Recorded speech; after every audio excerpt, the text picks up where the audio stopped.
मेरा रंग दे बसंती चोला, मेरा रंग दे बसंती चोला, मेरा रंग दे बसंती चोला, मेरा रंग दे बसंती चोला। हो आज रंग दे, हो माए रंग दे, मेरा रंग दे बसंती चोला, मेरा रंग दे बसंती चोला, मेरा रंग दे बसंती चोला, मेरा रंग दे बसंती चोला, माए रंग दे बसंती चोला।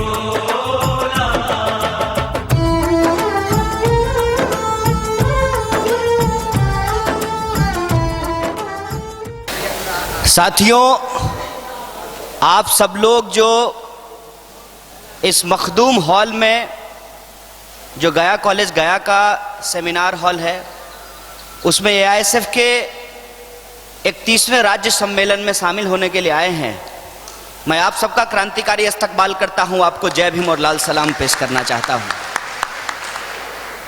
दोस्तों, साथी जितेंद्र यहां बैठे हुए हैं। जेल जाने से पहले हम लोग एक आंदोलन कर रहे थे, जस्टिस फॉर रोहित वेमुला।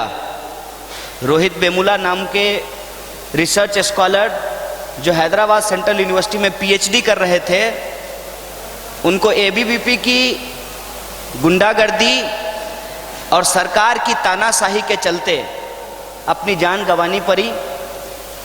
और उससे पहले हम लोग एक आंदोलन कर रहे थे, ऑक्यूपाई यूजीसी आंदोलन। यूजीसी का मतलब आप सब लोग जानते होंगे, यूनिवर्सिटी ग्रांट कमीशन, विश्वविद्यालय अनुदान आयोग, जो अनुदान देता है विश्वविद्यालयों के विकास के लिए, शिक्षा के लिए, बच्चों को पढ़ने के लिए स्टाइपेंड देता है, वजीफा देता है, फेलोशिप देता है। हम लोग भी पीएचडी कर रहे हैं। पीएचडी करते हुए यूजीसी के द्वारा 8,000 रुपया वजीफा दिया जाता है और एमफिल करते हुए 5,000 का वजीफा दिया जाता है, स्कॉलरशिप दिया जाता है। यूजीसी ने एक कमेटी बनाई थी जिसका नाम था फेलोशिप इन्हांसमेंट कमेटी। इसका मतलब ये होता है कि जो वजीफा अभी 5,000 और 8,000 दिया जाता है, इसको बढ़ाया जाएगा।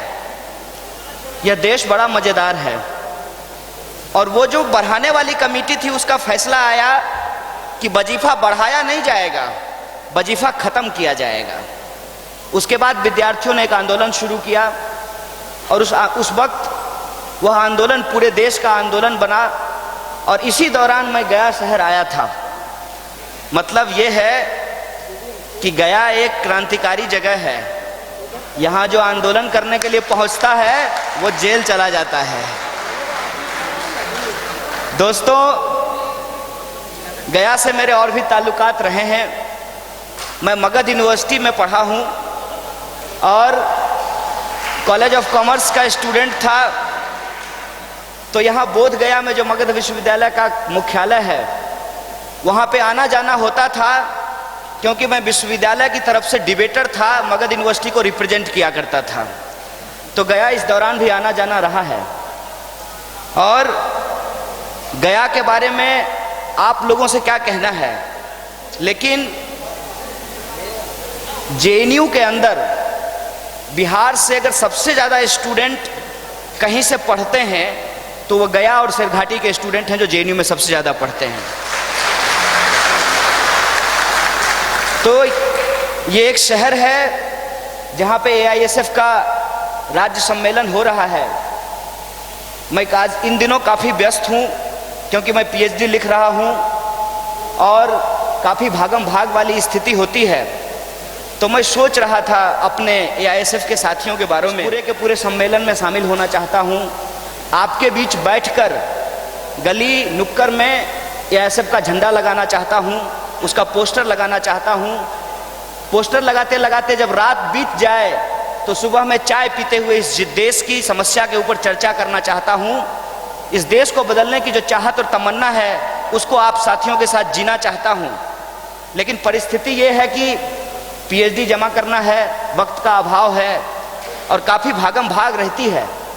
इसीलिए माफ़ी चाहते हुए इस सेशन के बाद जो बाकी सेशन होगा राज्य सम्मेलन का, मैं उसमें शामिल नहीं हो पाऊँगा।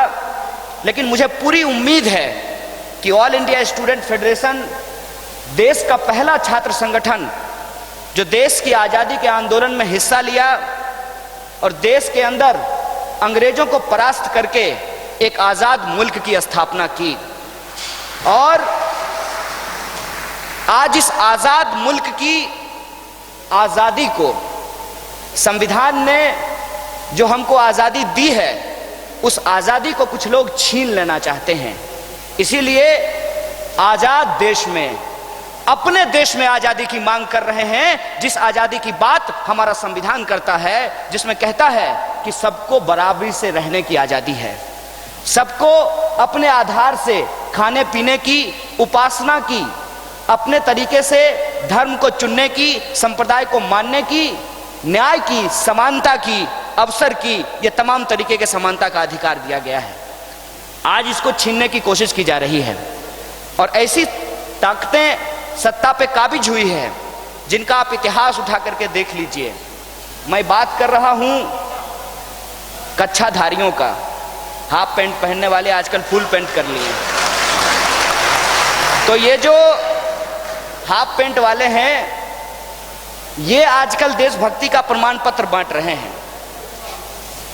कहते हैं कि इतिहास के बारे में झूठ बोला जा सकता है, लेकिन इतिहास बदला नहीं जा सकता।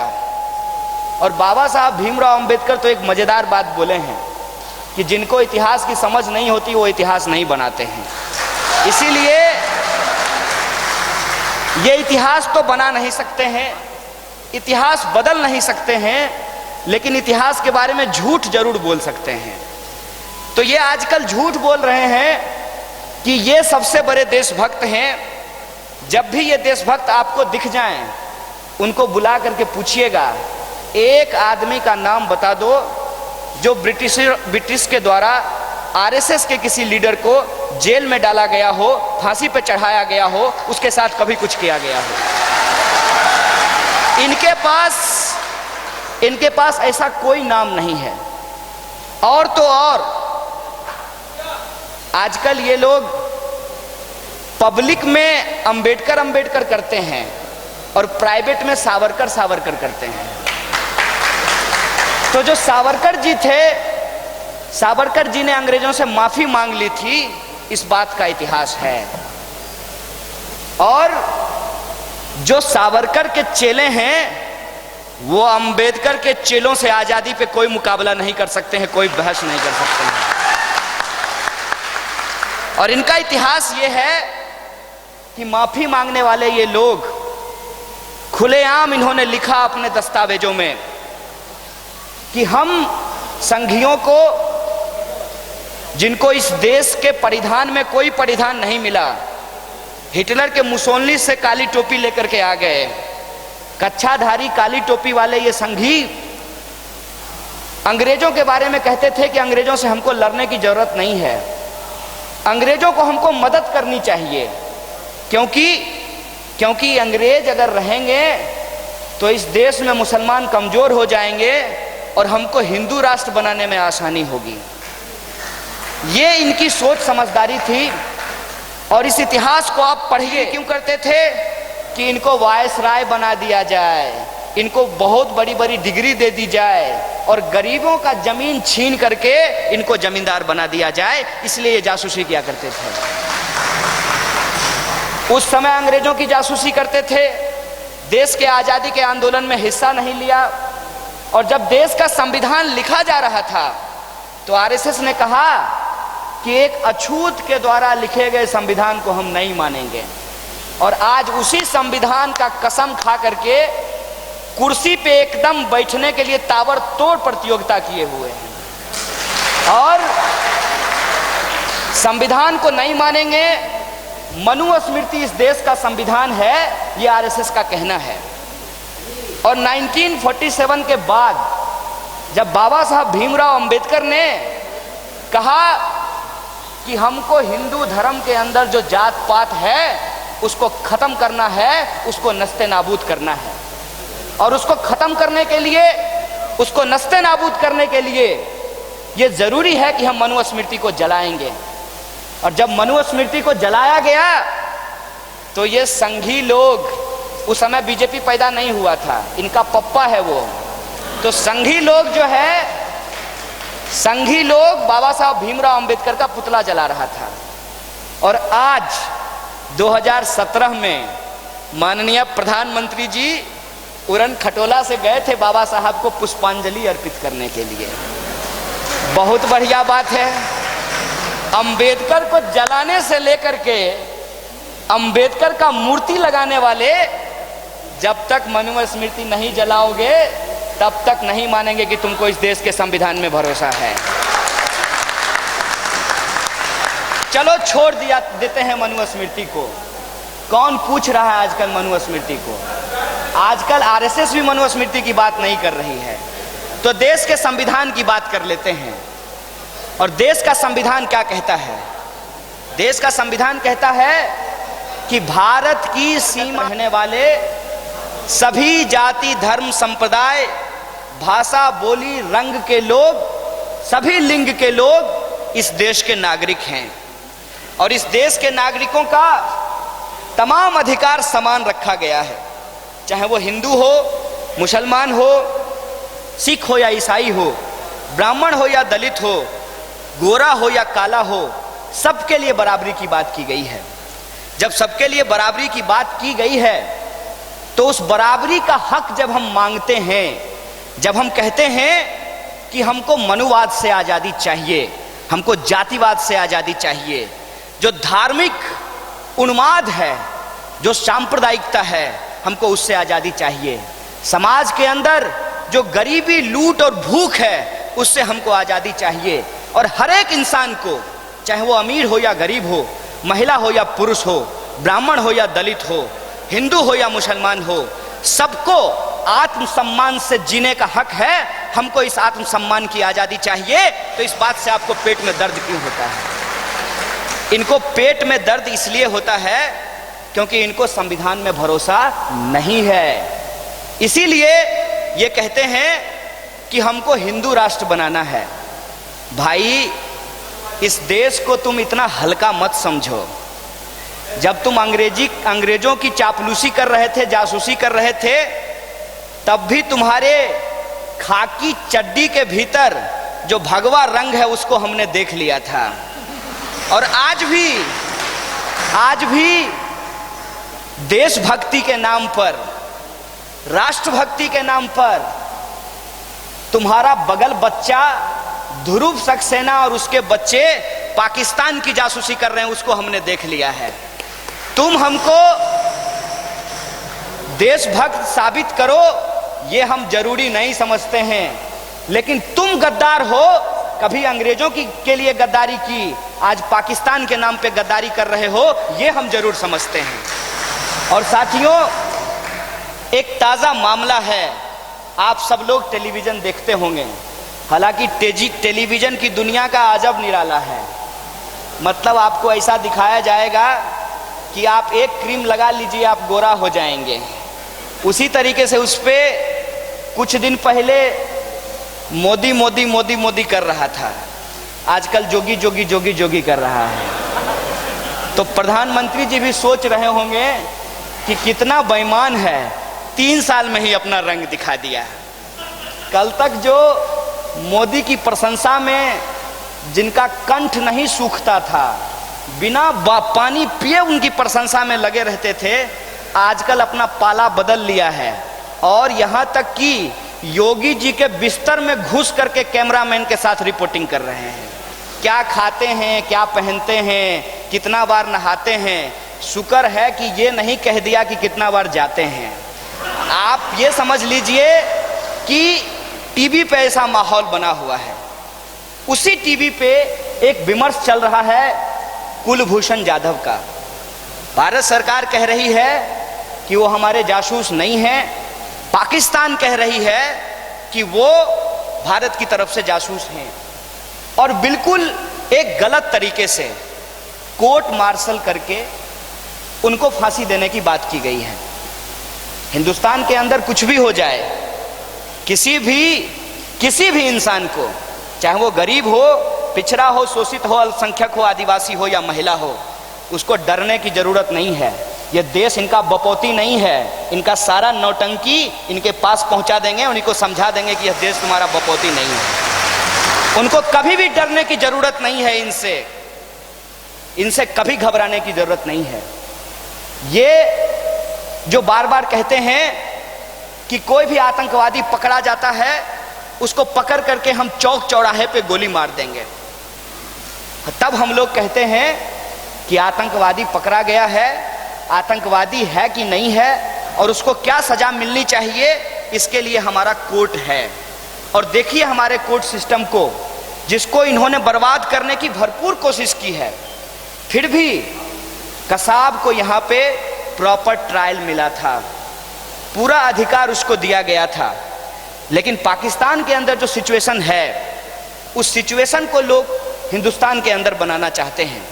इसीलिए आप बार बार देखेंगे, जब आप न्याय प्रक्रिया को सुधारने की बात करेंगे, सरकार को सुधारने की बात करेंगे, सिस्टम को कानून के हिसाब से संविधान के मूल्यों को समाज में लागू करने की बात करेंगे, सबको शिक्षा और सबको काम, सबको चाहिए आत्मसम्मान, इसकी बात करेंगे, तो आपको कहा जाएगा कि ये देशद्रोही है, इसको पाकिस्तान भेज दो। चिंता मत कीजिए, अगर हम लोग डर गए और यूनाइट नहीं हुए तो हिंदुस्तान को ही ये लोग पाकिस्तान बना देंगे।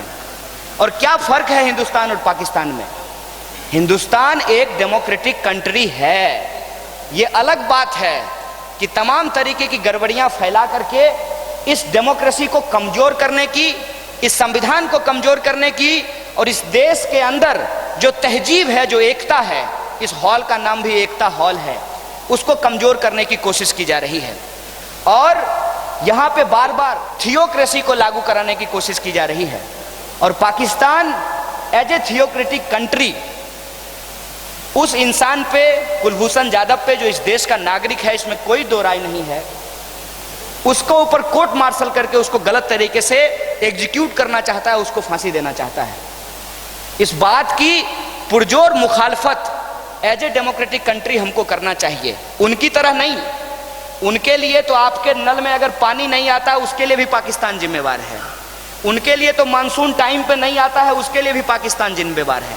तो संघियों की तरह नहीं, एक सच्चे हिंदुस्तानी की तरह, कि हिंदुस्तान में भी लोकतंत्र कायम रहे और दुनिया के दूसरे मुल्कों में भी अगर लोकतंत्र के ऊपर हमला होता है, हम अपनी आवाज को मुखर करेंगे।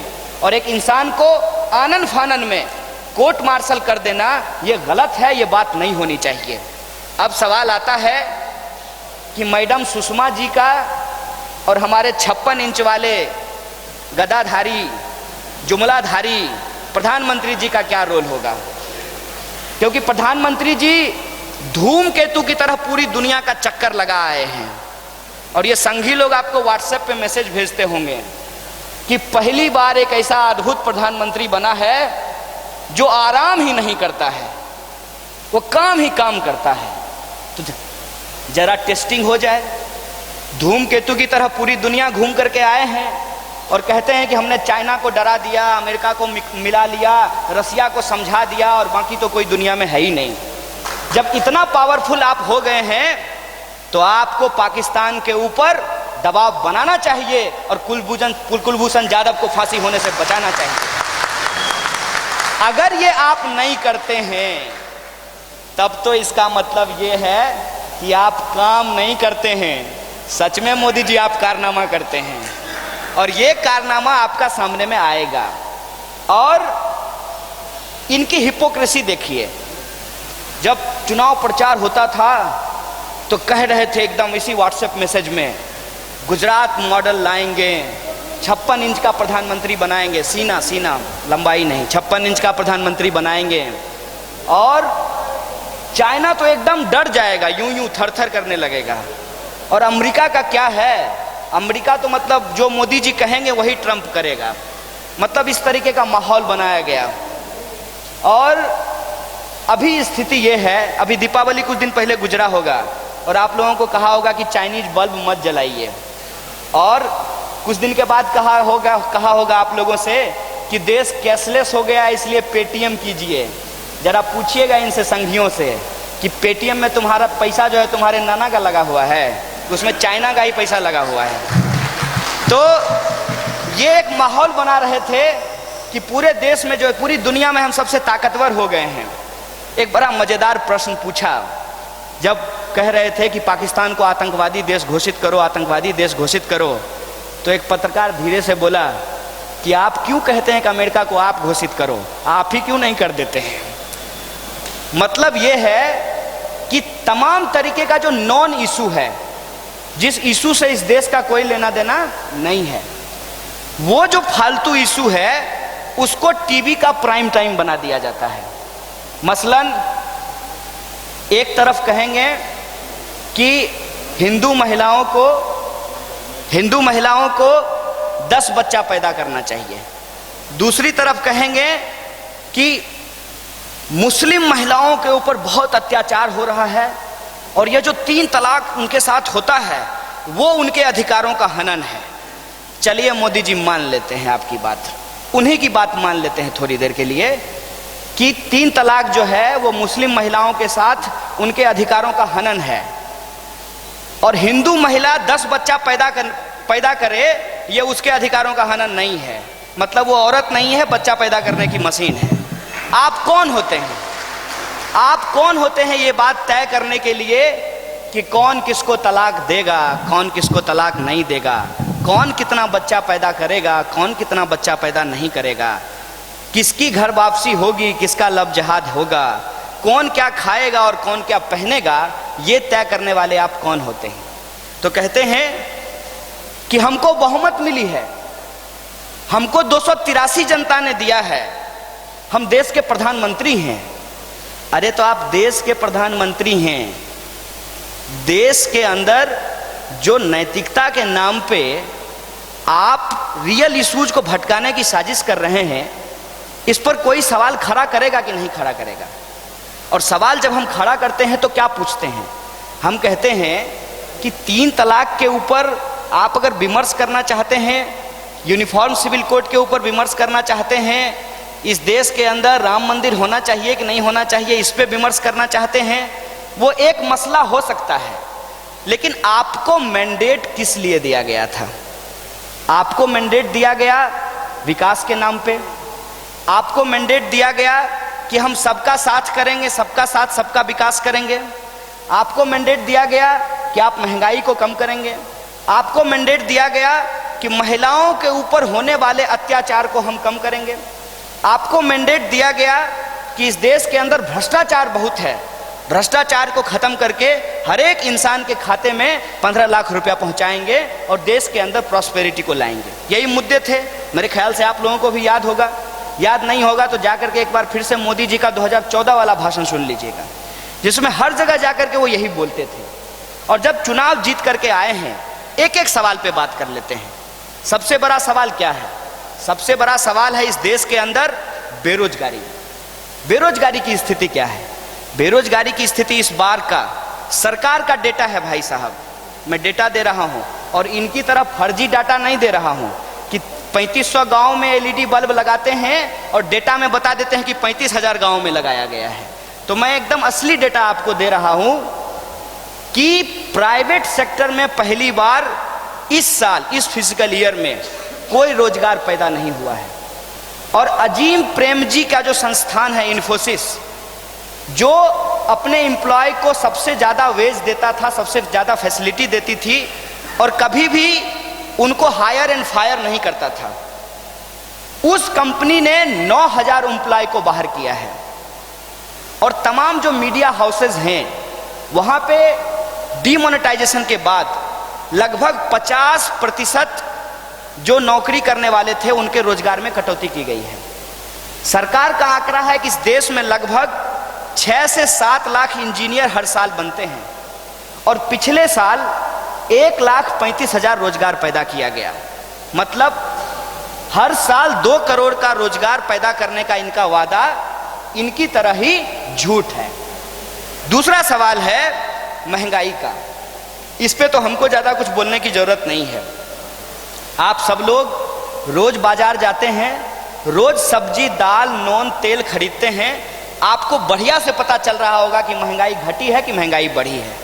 मेरी जानकारी के हिसाब से महंगाई बढ़ी है हो सकता है कि संघियों के लिए घट गई हो, लेकिन देश की जनता के लिए तो महंगाई बढ़ गई है, मतलब महंगाई कम नहीं हुआ।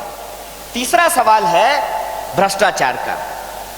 भ्रष्टाचार पे इन्होंने बहुत लंबी लंबी बात की, और इनके ही राज में मैं 3 बड़े घोटाले की बात करता हूं। पहला, मध्य प्रदेश के अंदर जो व्यापम घोटाला हुआ, उस व्यापम घोटाले में न सिर्फ घोटाला हुआ, बल्कि उस घोटाला को उजागर करने वाले 50 से ज्यादा लोगों की कोल्ड ब्लडेड मर्डर करवाई गई, उनका हत्या करवाया गया। आप गुजरात के अंदर मुख्यमंत्री जी बदल दिए गए हैं। घोटाला क्या है? सरकारी जमीन को निजी हाथों में कमीशन लेकर के बेचने का मामला आया। तीसरा घोटाला जो मैं बोल रहा हूं वो है दाल का घोटाला। 2G घोटाला आप लोगों को याद होगा, 1,70,000 करोड़, पता नहीं 1 और 7 के बाद कितना कितना कितना कितना सुन्ना उस पर लिखा गया था। 1,70,000 का घोटाला था। दाल घोटाला जो अभी हिंदुस्तान में हुआ है पिछले साल, उसका जो मूल्य है, उसका जो आंकड़ा निकाला गया है, 1,76,000 करोड़ का घोटाला हुआ है दाल घोटाले में। दाल घोटाले में इन्होंने क्या किया? इनका तो जानते होंगे कि दायां और बायां, राइट एंड लेफ्ट, इनकी पीठ पे 2 लोग हाथ रखे हुए हैं। एक तरफ अंबानी है, दूसरी तरफ अडानी है। इस देश में पता नहीं चलता है कि आडवाणी बीजेपी के बड़े नेता हैं कि अंबानी बीजेपी के बड़े नेता हैं, क्योंकि प्रधानमंत्री जी के पीठ पे अब आडवाणी जी का हाथ नहीं होता है, अंबानी जी का हाथ होता है। तो ये अंबानी और अडानी जो हैं उस देश के अंदर कॉरपोरेट लूट मचाए हुए हैं। आजकल आप लोग भी इंडिया जी रहे होंगे, जियो इंडिया पे, बढ़िया है, जी लीजिए जी। जैन धर्म का सबसे बड़ा सिद्धांत है अहिंसा, और एक जैनी को पकड़ करके लाया गया है हिंदू धर्म, हिंदू राष्ट्र बनाने के लिए। खैर, तो अंबानी और अडानी साहब को कैसे फायदा पहुंचाया जाता है कि यहाँ की दाल खरीद लीजिए 50 रुपए किलो, उसको अफ्रीका भेज दीजिए और वापस वहाँ से उस दाल को हिंदुस्तान में 150 रुपए किलो बेच दीजिए। मतलब चित भी मेरी पट भी मेरा। यहाँ जो कंपनी खरीदा वो भी फर्जी, मतलब इन्हीं का कंपनी। अफ्रीका में जिस कंपनी को बेचा वो भी फर्जी, मतलब इन्हीं कंपनी। मतलब खुद ही सामान खरीदते हैं और खुद को ही बेच देते हैं, और बाद में वही सामान सरकार के हाथों बेच देते हैं, और हमारे आपके टैक्स का जो पैसा है वो इनको कमीशन के रूप में चला जाता है। और तब जब विद्यार्थी इस पे सवाल खड़ा करते हैं तो कहते हैं कि विद्यार्थी देशद्रोही हैं। जब विद्यार्थी इनसे पूछते हैं कि भाई आपने कहा था कि हम भ्रष्टाचार कम करेंगे, आपको जीत के आए हुए 3 साल हो गए हैं, एक भी भ्रष्टाचारी, चाहे वो 2G, 3G, जीजा जी, मौसा जी, फूफा जी, कोई भी हो, वो जेल में क्यों नहीं बंद है? ये सवाल मैं आपसे पूछना चाहता हूं। इन्होंने उस पर एक भी काम नहीं किया है। मतलब जितने वादे किए गए सब वादों की सच्चाई हमने आपको बता दी। तो ये कर क्या रहे हैं? ऐसा तो नहीं है कि कुछ नहीं कर रहे हैं, ये ट्वीट कर रहे हैं, ये व्हाट्सएप पे मैसेज भेज रहे हैं, ये आजकल राम मंदिर बनाने का टेंडर ले लिए हैं, लोगों का घर वापसी करा रहे हैं, मुसलमान को जाकर के पूछ रहे हैं कि आज तुम क्या खाए हो, एक्सरे मशीन में टेस्ट करेंगे। ये कह रहे हैं कि प्रेम मत करो, जो हम करेंगे वो करो। तो ये जितने नॉन इश्यूज थे आजकल उसमें अपना वो जो है ज्ञान बुद्धि लगा दिए हैं। ये जो नॉन इशू है अब जरा इस पे चर्चा कर लिया जाए। पहला क्या है? आजकल सबसे ज्यादा उसी की ब्रांडिंग हो रही है। राम जी भी सोच रहे होंगे कि मतलब हम भगवान हैं, हम इन लोगों को बनाए हैं, ऐसा समय आ गया है कि अब यही हम लोगों का वीडियो बना रहा है, वीडियो बना रहा है, मैसेज बना रहा है, पता नहीं क्या क्या हो रहा है। तो जब राम मंदिर की बात होती है तो सहज मन में कुछ ख्याल आ जाता है कि राम जो हैं वो विष्णु के अवतार हैं। आप सब लोग जानते हैं बिहार के लोग बहुत धार्मिक होते हैं, तो विष्णु के अवतार हैं। विष्णु जी को जो मानने वाले लोग होते हैं उनको वैष्णव कहा जाता है, और जो वैष्णव होते हैं वो मांस मछली नहीं खाते हैं और हिंसा नहीं करते हैं, हिंसा उनको पसंद नहीं होता है। इसीलिए एक भजन आप लोग सुनते होंगे कि वैष्णव जनते तेने कहिए पीड़ पड़ाई जाने रे। मतलब वो लोग वैष्णव हैं जो दूसरे के दुख से दुखी होते हैं। तो आजकल दूसरे के दुख से दुखी होने वाले योगी नहीं हैं। आजकल ऐसे योगी हैं जो कहते हैं कि कब्रिस्तान से मुस्लिम महिलाओं को निकाल करके उसका बलात्कार करेंगे, ऐसे लोग योगी बने हुए हैं। तो अब आप बताइए कि क्या इनके जो राम हैं, आरएसएस के राम, वो आध्यात्म, मुक्ति और लोगों की भलाई के लिए है? वो मानवता, एकता और लोगों के बीच में प्रेम को बढ़ाने के लिए है? मैं समझता हूं कि नहीं। आरएसएस के राम राजनीति हैं, हिंदुस्तान के आम आवाम के राम मुक्ति हैं। इस फर्क को हमको समझना पड़ेगा। एक राम जो एक आम इंसान के लिए मुक्ति के मार्ग हैं, उस राम को उनके हाथ में एक धनुष दे करके राजनीति का माध्यम बनाने का कोशिश किया जा रहा है। और हिंदू धर्म की संस्कृति पर चर्चा कर लिया जाए, यह बहुत जरूरी है। क्या कहते हैं? साईं इतना दीजिए जामे कुटुंब समाए, मैं भी भूखा ना रहूं साधु न भूखा जाए। जात न पूछो साधु की, पूछ लीजिए ज्ञान। इस तरह की परंपरा जो इस देश में रही है, वहां यह कहा जा रहा है कि लोगों से उसका धर्म पूछ करके उसकी देशभक्ति जांची जाएगी। और एक ऐसा माहौल खड़ा कर दिया गया है कि हिंदू धर्म और हिंदुत्व दोनों एक है। हर एक हिंदू को यह बात समझना होगा कि आपके मन में बसने वाले राम और आरएसएस के पोस्टर पे छपने वाले राम में फर्क है। इस बात को आप समझ लीजिए। वो फर्क इसलिए है कि आपके राम अगर धनुष उठाते हैं तो सबरी का बेड़ भी खाते हैं। आपके राम अगर अवतार लेते हैं तो इस शरीर को त्याग करके इस धरती को छोड़ करके भी जाते हैं। अगर राम को इस धरती पर ही रहना था तो राम नहीं जाते। उनको सरयू नदी में जाकर के अपना प्राण क्यों त्यागना पड़ा? इसीलिए भारत के अंदर जो राम शब्द हैं वो सिर्फ आरएसएस के राम नहीं हैं, वो तुलसी के भी राम हैं, वो कबीर के भी राम हैं, और इस देश की जनता की संस्कृति में रचने बसने वाले राम हैं। और उस राम का संबंध इस देश के रहीम से भी है। इस देश के अंदर गंगा जमुनी जो तहजीब है, जो संस्कृति है, उससे भी है। इस बात को आपको समझना पड़ेगा। हिंदू और हिंदुत्व का फर्क क्या है? हिंदू और हिंदुत्व का फर्क यह है कि हिंदू अपने आप में एक विशाल धारा है, जिस धारा की अलग अलग खासियत, अलग अलग पहचान है। जो शैव शिव को मानने वाले होते हैं, जो शैव धर्म के समर्थक होते हैं, वो गांजा भी पीते हैं, शराब भी पीते हैं, मांस भी खाते हैं, वो अघोरी भी होते हैं, लेकिन वो भी हिंदू हैं। जो देवी संप्रदाय के लोग हैं वो बलि चराना को जायज मानते हैं, लेकिन जो वैष्णव संप्रदाय के लोग हैं वो पशु बलि को गलत मानते हैं। इस देश के अंदर सनातनी हिंदू है तो इस देश के अंदर जो गांव में, जो जंगलों में फली फूली है प्रकृति पूजा, उसका भी एक स्वरूप देखने को मिलता है। इस पूरे के पूरे जो हिंदू धर्म का कुछ खास सिंबल है, जैसे गाय, जैसे राम, जैसे वो तमाम घटनाएं जहां पर हिंदू धर्म के नाम पर एक खास कम्युनिटी को टारगेट किया जाए, वैसे सिंबल को उठा करके लोगों को बांटने की साजिश की जा रही है। और ये जो साजिश है जिसको हम लोग हिंदुत्व कहते हैं, उसका हिंदू धर्म से कोई लेना देना नहीं है। अगर उसका कोई लेना देना होता तो मुझे बताइए कि बीफ के नाम पे, गाय के नाम पे इतनी बड़ी राजनीति की जा रही है।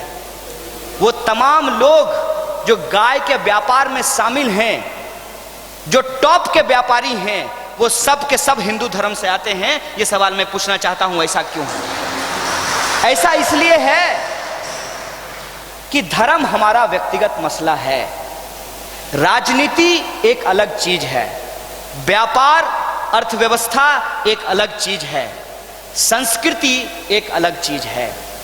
मैं संस्कृति पे बात करना चाहता हूं कि कैसे संस्कृति हिंदुस्तान की आपस में मिली जुली है, गंगा जमुनी तहजीब है इसमें, कैसे इसमें आपस में हम लोग रचे बसे हैं, कैसे सालों से यहाँ रह करके हमारे खान पान से लेकर के रहन सहन तक ये मिश्रित संस्कृति विकसित हुई। इसका उदाहरण मैं आपको देना चाहता हूँ। मोहम्मद रफ़ी का नाम आप लोग सुनते होंगे। एक मुसलमान कम्युनिटी से आने वाले गायक, और वो एक भजन गाते हैं कि वैष्णव जनते तेने कहिए पीड़ पड़ाई जाने रे, मन तरपत हरि दर्शन को आज। यह जो भजन है, यह भजन एक मुसलमान के द्वारा लिखा गया है और एक मुसलमान के द्वारा गाया गया है, लेकिन ये हिंदुओं के मंदिर में बजता है। ये हिंदुस्तान की संस्कृति है। इस संस्कृति को खत्म करने की पूरी साजिश की जा रही है, और ये साजिश सिंबल के नाम पे किया जा रहा है। और आजकल गाय माता बहुत ज़्यादा चल रही है मार्केट में। गाय माता, ओ भाई साहब, गाय के नाम पे क्या क्या हो रहा है इस देश में। कई बार तो ऐसा लगता है कि दुनिया के अलग अलग देशों में गाय का जो महत्व है, भारत में उसका महत्व बिल्कुल अलग है। मतलब जब गाय से मुनाफा लेना हो तो वो गाय बन जाती है, और जब गाय से वोट लेना हो तो वो माता बन जाती हैं। इतना जल्दी तो चंद्रकांता सीरियल में बद्रीनाथ भी अपना चेहरा नहीं बदल पाता होगा। और आजकल तो उनका जबरदस्त मार्केटिंग किया गया है। एक कंपनी है लाला रामदेव जी का, आप लोग जानते होंगे, पतंजलि। तो लाला रामदेव जी क्या करते हैं कि सब कुछ का स्वदेशीकरण करते हैं। तो आजकल ये बोले कि पतंजलि का शुद्ध घी, पतंजलि का शुद्ध देसी घी। हमने कहा घी भी विदेशी होता है क्या? भाई घी तो हिंदुस्तान के अलावे दुनिया के किसी मुल्क में नहीं निकाला जाता है।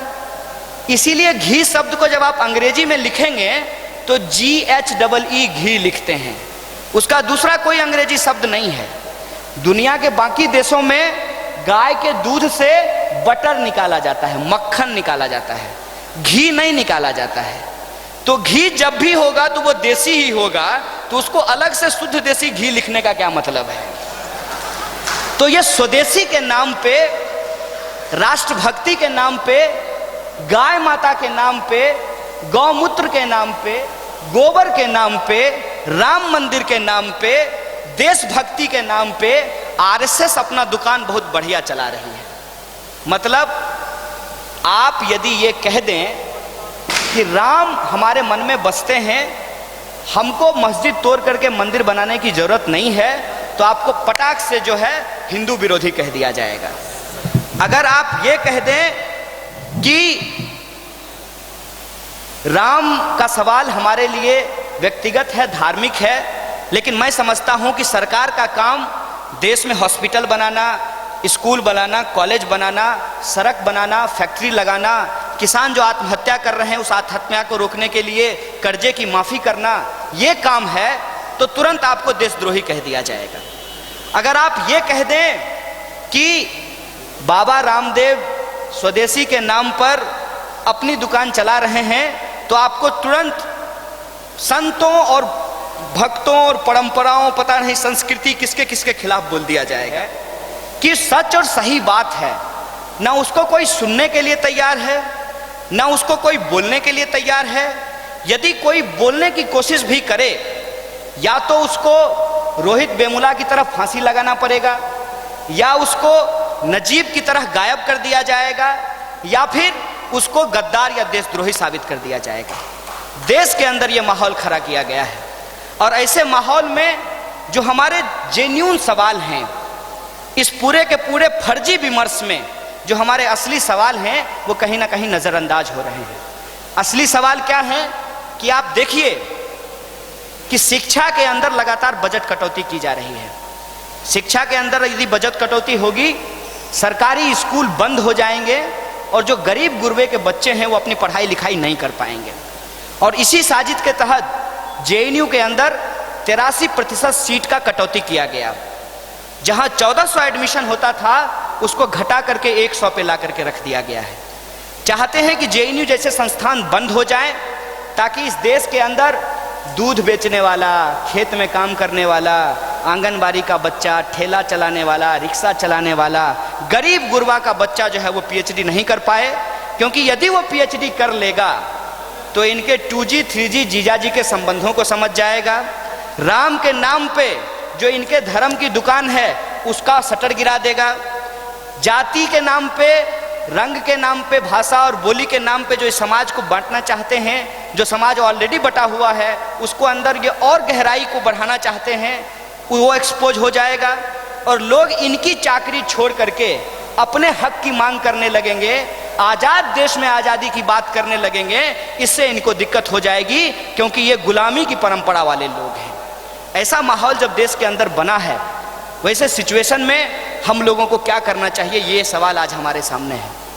सबसे पहली बात तो ये है कि इनके द्वारा जो किया जाता है उसको जवाब देने के बजाय हम तमाम नौजवानों को, तमाम जो प्रबुद्ध लोग हैं, जो इस देश के नागरिक हैं, जिनको संविधान और लोकतंत्र में भरोसा है, उन तमाम लोगों को इस देश की जो क्रांतिकारी विरासत रही है, अशफाउल्लाह खान, भगत सिंह, चंद्रशेखर आज़ाद, महात्मा गांधी, बाबा साहब भीमराव अंबेडकर, ज्योतिबा फूले, चाहे जो भी क्रांतिकारी लोग रहे हों, उनके रास्तों पे चल करके एक एकता मूलक और समता मूलक समाज की स्थापना का प्रयास करना चाहिए। इनको जवाब देने के बजाय अपने मुद्दों को लेकर के, और हमारे मुद्दे क्या हैं? हमारे मुद्दे हैं कि हिंदू हो या मुसलमान हो, कोई भी इंसान जो इस देश का नागरिक है उसको बराबरी से जिंदगी जीने का अधिकार है। इस देश के अंदर चाहे किसी भी जाति या संप्रदाय का लोग हो, उसको बराबर की शिक्षा मिलनी चाहिए, और जो पढ़े लिखे लोग हैं उनको रोजगार मिलना चाहिए, और रोजगार मिलने के बाद समाज के अंदर अपने तरीके से, अगर कोई मंदिर जाना चाहता है तो मंदिर जाए, अगर कोई मस्जिद जाना चाहता है तो मस्जिद जाए, अगर कोई गुरुद्वारा जाना चाहता है तो गुरुद्वारा जाए, अगर कोई नहीं जाना चाहता है तो वो ना जाए। ये जो संवैधानिक अधिकार है, इस संवैधानिक अधिकार की जिंदगी जीने के लिए सबको एक स्थिति मुहैया कराई जाए, इसके लिए संघर्ष करना चाहिए। और इस संघर्ष में जो सबसे बड़ी कमी है उस बात को मैं उजागर करना चाहता हूँ। वो कमी है कि आज हमारे मुल्क में वो इसलिए नहीं जीत रहे हैं कि वो ताकतवर हैं, वो इसलिए जीत रहे हैं कि हम बटे हुए हैं, हम हार रहे हैं। इस बात को हमको समझना पड़ेगा। हमारी जो अनेकता है, हमारी जो ताकत है, सच बोलने वाले जो लोग हैं वो जो आपस में बैठने के लिए तैयार नहीं हैं, इसीलिए आज झूठ का बोलबाला हो गया है। ऐसा नहीं है कि झूठ का बोलबाला हमेशा रहेगा और ये लंबे समय तक रहेगा, ऐसा बिल्कुल भी नहीं है। लेकिन अभी ऐसा लग रहा है, ऐसा इसलिए लग रहा है कि सोशल मीडिया पे इनका गैंग बना हुआ है, मेन स्ट्रीम मीडिया में इन्होंने गैंग बना करके रखा है, और सड़कों पे खुलेआम गुंडागर्दी ये कर रहे हैं। और ये ऐसा इसलिए कर पा रहे हैं कि इनको कोई चैलेंज करने के लिए तैयार नहीं है, और इनको चैलेंज करने का तरीका ये नहीं है कि हम इनकी तरह व्यवहार करना शुरू कर दें। इनकी जो सच्चाई है उसको हमको जनता के सामने लाना पड़ेगा। जैसे ये आजकल क्या कर रहे हैं, एंटी रोमियो स्क्वाड बनाए हैं। हम लोगों को ये सवाल पूछना चाहिए कि मोदी जी, इस देश में लोग प्रेम से नहीं नफरत से मरते हैं। इस देश में लोग इंसानियत से नहीं हैवानियत से मरते हैं। इस देश में लोग राम के मानने वाले हैं या अल्लाह के मानने वाले हैं, इसलिए परेशानी का सामना नहीं कर रहे हैं। इसलिए परेशानी का सामना कर रहे हैं कि लोगों के पास आज भी उनका बुनियादी हक नहीं पहुंचा है। आप एंटी रोमियो स्क्वाड बना करके एंटी भूखमरी स्ट्रगल को आप डाइवर्ट करना चाहते हैं, ये सवाल मैं आपको कहना चाहता हूं। अगर आप समाज में कुछ करना चाहते हैं सचमुच, तो एंटी रोमियो स्क्वाड छोड़िए, एंटी भूखमरी स्क्वाड बनाइए, तब हम समझेंगे कि आप समाज के लिए कुछ करना चाहते हैं। आप ये कहिए कि पुलिस आम नागरिक को साथ देगी, और आम नागरिक जो है वो एंटी भूखमरी स्क्वाड बना करके, एंटी बेकारी स्क्वाड बना करके शहरों में घूमेंगे, और जहां भी कोई भूखा इंसान मिलेगा उसको ले जाकर के डीएम के पास पहुंचाएंगे, और डीएम को कहेंगे कि जिलाधिकारी महोदय, आप जिस जिले के मालिक हैं उस जिले का एक इंसान भूखा है, इसके खाने का प्रबंध कीजिए। हम उनको कहेंगे कि देखिए साहब, इस लड़के के पास बीटेक है, बीटेक, बाबूजी की गाढ़ी कमाई, जमीन को गिरवी रख करके माँ का गहना जेवर गिरवी रख करके इसकी फीस भरी गई है और ये इंजीनियर बना है, बीटेक हुआ है, उड़ीसा जा करके, केरल जा करके, पता महाराष्ट्र जा करके, राजस्थान जा करके, बिहार छोड़ करके कोटा पहुंच करके ये इंजीनियर हुआ है, लेकिन गया की सड़कों पे, पटना की सड़कों पे अपना डिग्री लेकर के घूम रहा है। इसको कोई रोजगार देने के लिए नहीं है। इसको तुरंत रोजगार दीजिए। यदि आप इसको रोजगार नहीं दीजिएगा तो यह बेकारी में चोरी कर सकता है, आने जाने वाली लड़कियों को छेड़ सकता है और किसी आतंकवादी संगठन का मेंबर बन करके कहीं पे जाकर के बम फोड़ सकता है। इसीलिए इसको रोजगार दीजिए। ये जो सवाल है, इस सवाल को हमको इंपॉर्टेंटली समझना पड़ेगा।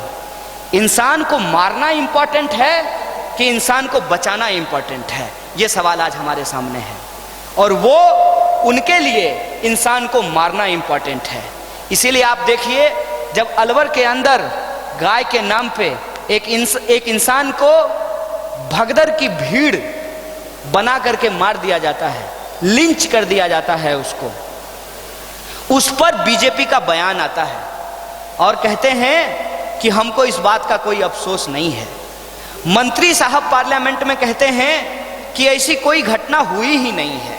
मतलब एक दलित मारा जाए तो इससे देश का कॉमन कंसाइंस को कुछ नहीं होता है, एक मुसलमान मारा जाए तो इस देश के कॉमन कंसाइंस को कुछ नहीं होता है, लोग बेरोजगारी से फांसी लगा रहे हैं तब इस देश के कॉमन कंसाइंस को कुछ नहीं होता है, और गाय माता मर जाती हैं इससे लोगों की भावना भड़क जाती है। भाई साहब, जहां इंसान की कीमत नहीं हो, जहां इंसान को जानवरों से भी बदतर समझा जाता हो, मैं समझता हूं वो देश हमारा नहीं है। और वो देश लोग जो बनाने की कोशिश कर रहे हैं, ये हमारी प्राथमिक जिम्मेदारी है कि वैसा देश हम बनने नहीं देंगे। हमको अशफाक उल्लाह खां के सपनों का देश, हमको बाबा साहब भीमराव अंबेडकर का देश, हमको राम प्रसाद बिस्मिल का देश, हमको भगत सिंह का देश बनाना है। हमको गांधी से लेकर के कबीर तक, गुरु नानक से लेकर के इस देश के अंदर वो तमाम संत जो शांति की बात करते हैं, एकता की बात करते हैं, सबके लिए समानता की बात करते हैं, उनके सपनों का देश बनाना है। और भारत के संविधान की प्रस्तावना के एक एक शब्द को जमीन पे उतार करके लाना है। ये हमारी लड़ाई है दोस्तों। इसीलिए हम सब लोगों को संकल्पबद्ध होने की जरूरत है। अगर हम संकल्पबद्ध नहीं होते हैं तब तो कुछ नहीं हो सकता है। तब तो हम लोग अपनी अपनी बारी का इंतजार करें कि आज यदि दलित मारा जा रहा है तो बाकी लोग चुप हैं, आज यदि मुसलमान मारा जा रहा है तो बाकी लोग चुप हैं, आज यदि कोई पिछड़ा मारा जा रहा है तो बाकी लोग चुप हैं, आज यदि कोई गरीब मारा जा रहा है, कोई किसान मारा जा रहा है तो हम यदि चुप हैं तो कल को न हमारा दफ्तर बचेगा, न हमारा घर बचेगा, न हम बचेंगे, न हमारे बच्चे बचेंगे। इस बात को हमको समझना पड़ेगा। जिस तरीके से समाज के अंदर हिंसा, नफरत, उसको कॉमन किया जा रहा है। कहीं भी कोई किसी को मार देता है, लोगों को फर्क नहीं पड़ता है। कहीं भी किसी के साथ कोई बदतमीजी कर दी जाती है, लोगों को कोई फर्क नहीं पड़ता है। हम समझते हैं ये हिंदुस्तान नहीं है, ये हिंदुस्तान सबका हिंदुस्तान है। इस हिंदुस्तान में अगर पंडित शंकर दयाल शर्मा राष्ट्रपति हो सकते हैं तो एपीजे अब्दुल कलाम भी राष्ट्रपति हो सकते हैं। ये इस देश की खासियत रही है। और ये जो बंटवारा चल रहा है और इस बंटवारे के नाम पे जो राजनीतिक रोटी सेकी जा रही है, इस बात को हमको एक्सपोज करना पड़ेगा। और बिहार को कहते हैं कि इस देश के अंदर जब जब आपातकाल की स्थिति आई है, जब जब तानाशाही ने अपनी रंग दिखाई है, बिहार की जनता उठ खड़ी होती है उस तानाशाही के खिलाफ, उस आपातकाल के खिलाफ, और हमको उठ खड़े होने की जरूरत है। और अगर हम उठ खड़े होने के लिए तैयार हैं, अगर एकता भवन में बैठे हुए ये लोग बीज बनने को तैयार हैं, वो दिन दूर नहीं जब गया के गांधी मैदान में पांव रखने के लिए जमीन नहीं बचेगी। ये बात मैं आपको बता देना चाहता हूं। ये संकल्पबद्ध अगर हम लोग हो जाएं तो आप देखिए कि हमारी परंपरा क्या रही है। लाठी गांधी जी रखते जरूर थे, लेकिन कभी अंग्रेजों पे चलाई नहीं। तुम हिंसा करो, हम शांति से तुमको हरा देंगे, ये बात हम तुमको कहना चाहते हैं। तुम बेईमानी करो, हम ईमानदारी से तुमको परास्त कर देंगे, ये बात हम तुमको कहना चाहते हैं। तुम गद्दारी करो, हम अपनी भक्ति से तुमको हरा देंगे, ये बात तुमको कहना चाहते हैं। तुम झूठ का राज स्थापित करो, हम संविधान का राज स्थापित करके तुमको हरा देंगे, ये बात तुमको कहना चाहते हैं। और तुम अपनी पूरी ताकत और पूरा जोर लगा लो। मैं तुमको बस एक बात कह देना चाहता हूं, तुम्हारे चच्चा अंग्रेजों को पानी पिलाने वाले हम ऑल इंडिया स्टूडेंट फेडरेशन के लोग हैं। तुमको तो पानी ही नहीं, तुम्हारा खून पसीना भी तुम्हारा काम आने वाला नहीं, ये बात तुमको समझा देना चाहते हैं। और इस मुल्क के अंदर मैं समझता हूं कि जब तक आंदोलन करने वाले विचारों की ताकत है, चाहे वो लाल सलाम की एकता हो, चाहे वो जय भीम की एकता हो, चाहे ओबीसी का लड़ाई हो, चाहे दलित आंदोलन का इतिहास रहा हो, चाहे मुसलमानों के अल्पसंख्यक अधिकार की बात हो, चाहे इस देश के अंदर महिलाओं का सवाल हो, इसके बीच में अगर हम कोई एकता बना पाते हैं, निश्चित तौर पे हम इस लड़ाई को जीत सकते हैं। और देश को जो बांटने वाली शक्ति है, झूठ के नाम पे जो लोगों के अंदर एक उनका आंख बंद करने का साजिश किया जा रहा है, झूठ की शक्ति को परास्त करके जो संवैधानिक मूल्यों का देश है, आज़ाद देश में जो आज़ादी की बात है, उसको हम जरूर लागू कराएंगे। और भूखमरी, गरीबी और तमाम तरीके की जो समस्या है, उससे हम जरूर मुक्ति पाएंगे। और इनका जो भी साजिश रहे, इनको कह लेने दीजिए, इनके कहने से कोई फर्क नहीं पड़ता, क्योंकि ये झूठ बोलने वाले लोग हैं और झूठ कभी भी सच के सामने टिक नहीं सकता है। आप अपनी लड़ाई को जारी रखिए, ऑल इंडिया स्टूडेंट फेडरेशन को और आप तमाम लोगों को शुक्रिया अदा करते हुए और इस बात का आश्वासन देते हुए कि जब भी बिहार की धरती इस मुल्क को बचाने के लिए एक संघर्ष का ऐलान करती है, अगली कतार में हम लोग शामिल होंगे। इन्हीं शब्दों के साथ मैं अपनी बात को खत्म करना चाहता हूं। शुक्रिया। इनकलाब जिंदाबाद। तो जोर से बोलो, तो मिलकर बोलो, आजादी, हर गरीबी से आजादी, हर गरीबी से आजादी, हर भुखमरी से आजादी, हर जात पात से आजादी, तो मनुवाद से आजादी, तो जात पात से आजादी, तो मनुवाद से आजादी, तो संघवाद से आजादी, तो संघवाद से आजादी, तो संघवाद से आजादी, अरे सुन ले मोदी, आजादी, अरे सुन ले जोगी, आजादी, अरे भागवत सुन ले, आजादी, अरे भागवत सुन ले, आजादी, तो जोर से बोलो, आजादी, अरे बोल रे भाई, आजादी, अरे बोल रे भाई, आजादी, अरे बोल रे बहना, आजादी, तो मैं भी बोलूं, आजादी, तो मैं भी बोलूं, आजादी, तो तुम भी बोलो, आजादी, अरे लड़के लेंगे, आजादी, अरे लड़के लेंगे, आजादी, तो जोर से बोलो, आजादी, अरे संघवाद से, आजादी, तो सूट बूट से, आजादी, तो सूट बूट से, आजादी, तो झूठ मूठ से, आजादी, तो झूठ मूठ से, आजादी, अरे अंबानी से, आजादी, अरे अंबानी से, आजादी, अरे अदानी से, अरे अदानी से, तो अडवाणी से, आजादी, अरे अडवाणी से, हम लेके रहेंगे, आजादी, है प्यारी प्यारी, आजादी, तो भगत सिंह की, आजादी, तो भगत सिंह की, आजादी, अम्बेडकर वाली, आजादी, अम्बेडकर वाली, आजादी, तो फूले वाली, आजादी, तो फूले वाली, आजादी, पेरियार वाली, आजादी, पेरियार वाली, आजादी, तो गांधी वाली, आजादी, अशफाक वाली, आजादी, तो रोहित वाली, तो चंदू वाली, तो चंदू वाली, तो मिलकर बोलो, आजादी, अरे मिलकर बोलो, आजादी, तो प्यार से बोलो, आजादी, तो प्यार से बोलो, आजादी, तो धीरे से बोलो, आजादी, अरे जोर से बोलो, आजादी, है हक तुम्हारी, आजादी, है हक तुम्हारी, आजादी, जो तुम ना दोगे, आजादी, जो तुम ना दोगे, आजादी, हम लड़के लेंगे, आजादी, हम छीन के लेंगे, आजादी, है हक हमारी, आजादी, तो गरीबी से, आजादी, अरे भुखमरी से, आजादी, संविधान वाली, आजादी, संविधान वाली, आजादी, अरे भारत देश में, आजादी, अरे भारत देश में, आजादी,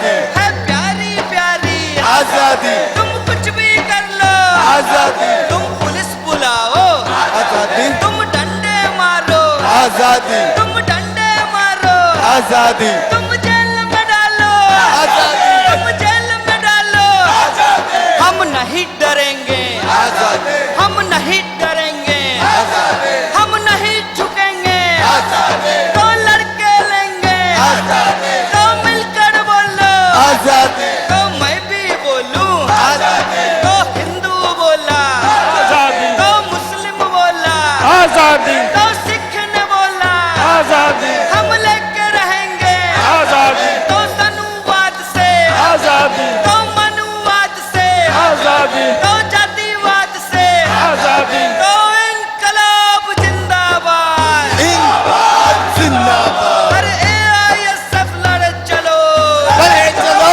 बढ़े चलो अरे AISF बढ़े चलो बढ़े चलो बढ़े चलो अरे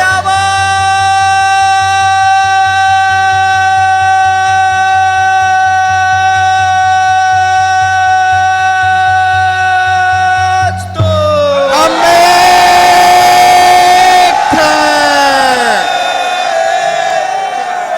अरे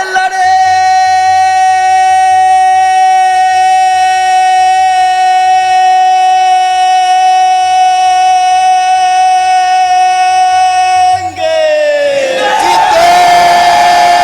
जीतेंगे।